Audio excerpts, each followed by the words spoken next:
तो राम के युग में ऐसा ही समय था। एक सभ्यता स्थापित करने की कोशिश थी। अपनी गर्भवती पत्नी को जंगल में भेजना एक क्रूर चीज है। उस पीड़ा के साथ उन्होंने अपना पूरा जीवन जिया। कृष्ण लोगों से अलग तरह का व्यवहार करते थे। वे नियमों का नहीं बल्कि अपनी बुद्धि का इस्तेमाल करते थे। युद्ध में उन्होंने बहुत चालाकी की, तो वे लोगों के साथ एक अलग तरह से व्यवहार करते थे।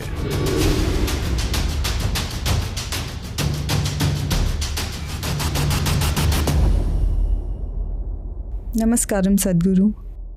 भगवान राम और भगवान कृष्ण दो बहुत अलग तरह के लीडर थे। मेरी समझ में राम नियमों का पालन करते हैं, पर अगर अंतिम लक्ष्य सही है तो कृष्ण साधनों की चिंता नहीं करते। सद्गुरु, एक आधुनिक सीईओ को किसके सिद्धांत अपनाने चाहिए, राम के या कृष्ण के? ठीक है, मैं इस सवाल का आधार समझ गया। क्या मुझे नियम कायदों से चलना चाहिए या अपने अंतःकरण या चेतना के अनुसार चलना चाहिए? तो यह निर्भर करता है कि आप कैसी परिस्थिति में हैं और आपको कैसी भूमिकाएं निभानी हैं। देखिए, राम के समय पर हम दक्षिण भारत में उन्हें रामा कहते हैं, ठीक है? आप उनका नाम काट देते हैं राम। तमिलनाडु में वे रामन हैं, ठीक है? तो राम की बात करें तो वे नियमों के अनुसार चलते हैं, क्योंकि आपको समझना चाहिए कि तब समाज में ये बात हमेशा होती थी कि व्यवस्था कैसे स्थापित की जाए। तो राम वैसे युग में थे जब इस उपमहाद्वीप में कोई तय कानून नहीं था। तो ये उनके जीवन का एक महत्वपूर्ण पहलू था कि वे यहां व्यवस्था और सभ्यता लाना चाहते थे। तो उन्होंने हमेशा एक ही चीज की बात की, भले ही उन्हें पता हो कि वो जो कर रहे हैं वो क्रूर है। उदाहरण के लिए, अपनी पत्नी को फिर से दूसरी बार तब जंगल भेजना जब वे गर्भवती थीं। उन्हें पता था कि ये गलत है। एक पति के रूप में उन्हें पता था कि ये गलत है, एक व्यक्ति के रूप में ये गलत है, पर वे इसे इसलिए कर रहे हैं कि अगर मैं कानून स्थापित नहीं करूंगा तो कौन करेगा? अगर राजा कानून स्थापित नहीं करेगा तो बाकी लोग निजी पसंद और नापसंद के अनुसार अपनी ही चीजें करना शुरू कर देंगे। तो एक स्तर पर यह बेहद सराहनीय बात है कि एक आदर्श प्रशासक बनने के लिए या एक आदर्श राजा के रूप में देखे जाने के लिए गंभीर व्यक्तिगत बलिदान देने को तैयार हैं, क्योंकि आप ऐसे व्यक्ति बनना चाहते हैं जिससे सभी प्रेरित हों, क्योंकि आप एक सभ्यता स्थापित करने की कोशिश कर रहे हैं। तब सब कुछ सभ्य नहीं था, वे कानून स्थापित करने की कोशिश कर रहे हैं। ये वाइल्ड वेस्ट की तरह है, बिल्कुल वैसा नहीं है, पर कानून अस्पष्ट हैं।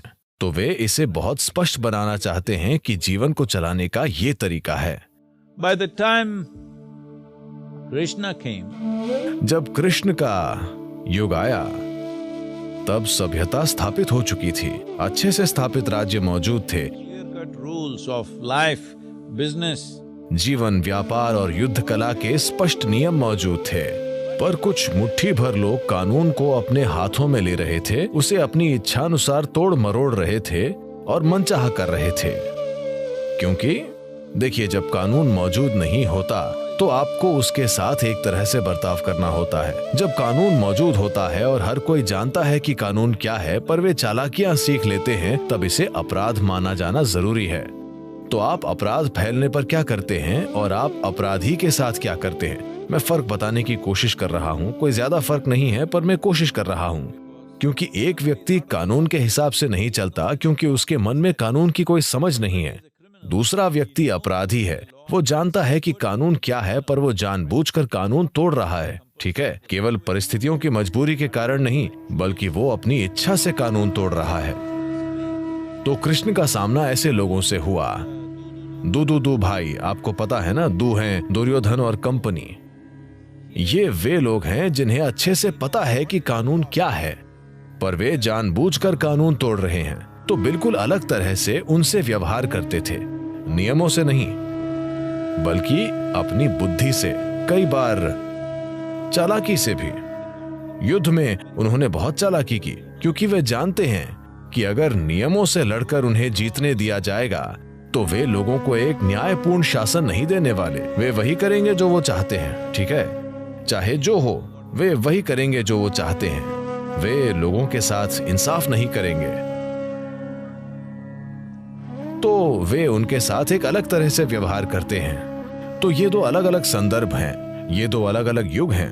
तो वहां हमें ये देखने की जरूरत है अपने युग के हिसाब से वे ठीक तरीके से काम कर रहे हैं, वे दोनों ही। इसी तरह हमारे युग के हिसाब से भी हमें ठीक तरीके से काम करना चाहिए। आज कानून 100% स्पष्ट है। आप अपराधी होकर ये नहीं कह सकते मुझे कानून समझ नहीं आता। आप जानते हैं, जब हम बड़े हो रहे थे, ये दुनिया में एक बड़ी बात थी। तब फिदेल कास्त्रो और चे गुवेरा और उन सब का समय है। हम सब क्रांति सोचते थे।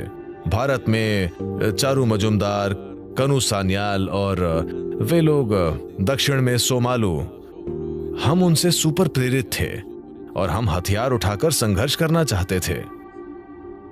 खैर, मुझे होश में आने में थोड़ा समय लगा। मैं लगभग उनसे जुड़ने वाला था, ठीक है। मेरे कुछ दोस्त जुड़ गए, मैं कुछ हद तक गया, पर मैंने पाया कि वो संगठन भी उतना ही भ्रष्ट था जितनी की सरकार, तो मैं पीछे हट गया। मैं आपको ये इसीलिए बता रहा हूं, वो ऐसा समय था जब 60-70 के दशक की बात है।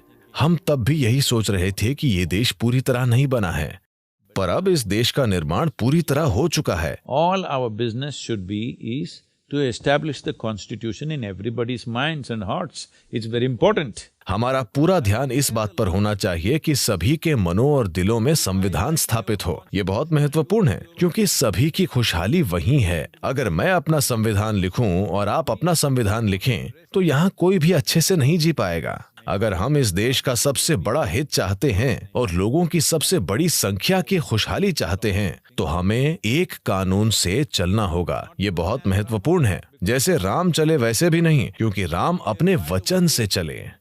कई बार न्यायपूर्ण नहीं भी रहे, बस वचन के अनुसार चले। वे कुछ लोगों के लिए बहुत कठोर रहे, क्योंकि वे एक कानून स्थापित करने की कोशिश कर रहे थे, पर अब वो काम अच्छे से हो गया है। अब हम न्याय को अधिक मानवतावादी तरीके से देख सकते हैं। हम कानून की किताब से मार्गदर्शन पा सकते हैं। आज हम कई तरीकों से यही कर रहे हैं। कुछ लोग दुर्भाग्य से इसमें शामिल नहीं हुए हैं, पर उनके अलावा देश की बड़ी आबादी दिशा निर्देश के लिए कानून की किताब ही देखती है और चाहती है कि मानवतावादी रीति से कानून लागू हो। यही कानून की पुस्तक का मकसद है। कानून की किताब लोगों का सिर काटने की मशीन नहीं है, ठीक है, पर एक स्तर पर ऐसा भी होता है। जब वाइल्ड वेस्ट में उन्होंने कानून स्थापित करने की कोशिश की, उन्होंने ये काम ऐसे किया, उन जजों को हैंगिंग जज कहा जाता था। इसका ये मतलब नहीं है कि वे लटके हुए थे, वे हर चीज के लिए फांसी दे देते थे। बस यूं ही छोटे कस्बों में रोज फांसियां दी जाती थीं। कुछ 100 लोगों के कस्बों में रोज फांसी होती थी, ठीक है। हर दिन कम से कम एक व्यक्ति को लटकाया जाता था, तो फांसी फांसी फांसी। इस तरह से उन्होंने अपना कानून बना दिया। दुर्भाग्यपूर्ण, किसी देश या सभ्यता के साथ तब ऐसा होता है जब लोग बहुत कम समय में राष्ट्रीय पहचान या उस सभ्यता की पहचान बनाने की कोशिश करते हैं। जब ऐसा लंबे समय तक चलता है तो ये बहुत कम क्रूरता के साथ हो सकता है, पर जब इसे बहुत ही कम समय में करने की कोशिश होती है तो बहुत ज्यादा क्रूरता होती है। इसे ही लोग क्रांति कहते हैं, इसे ही लोग कानून की स्थापना कहते हैं, या जो भी। पर जब हम इसे कम समय में करने की कोशिश करते हैं, आप दुनिया में जहां भी देखें, चाहे वो अमेरिका हो या चाइना या रशिया हो, जहां भी उन्होंने कम समय में एक नई सभ्यता का निर्माण करने की कोशिश की, वहां ऐसा जबरदस्त क्रूरता के साथ ही हुआ। तो राम के युग में ऐसा ही समय था, एक सभ्यता स्थापित करने की कोशिश थी, पर वैसी जल्दबाजी में नहीं जैसी आधुनिक समय में दिखाई गई। उन्होंने समय लिया, इसलिए वहां उस स्तर की क्रूरता नहीं थी, पर क्रूरता थी। अपनी गर्भवती पत्नी को जंगल में भेजना एक क्रूर चीज है, खुद के लिए बहुत क्रूर। ये सिर्फ उनकी पत्नी और बच्चों के लिए ही क्रूर नहीं है, ये उनके लिए बहुत ज्यादा क्रूर है। उस पीड़ा के साथ उन्होंने अपना पूरा जीवन जिया। वे ऐसे व्यक्ति नहीं थे जो अपनी पत्नी को भेजकर खुद खुश रहते। उन्होंने अपने जीवन का हर पल उस दर्द के साथ जिया, पर उन्होंने फिर भी ये किया क्योंकि उनके लिए एक कानून स्थापित करना बहुत महत्वपूर्ण था। पर कृष्ण का युग अलग था, हमारा युग पूरी तरह से अलग है। तो आज हमें अपने मौजूदा समय के हिसाब से चलना चाहिए।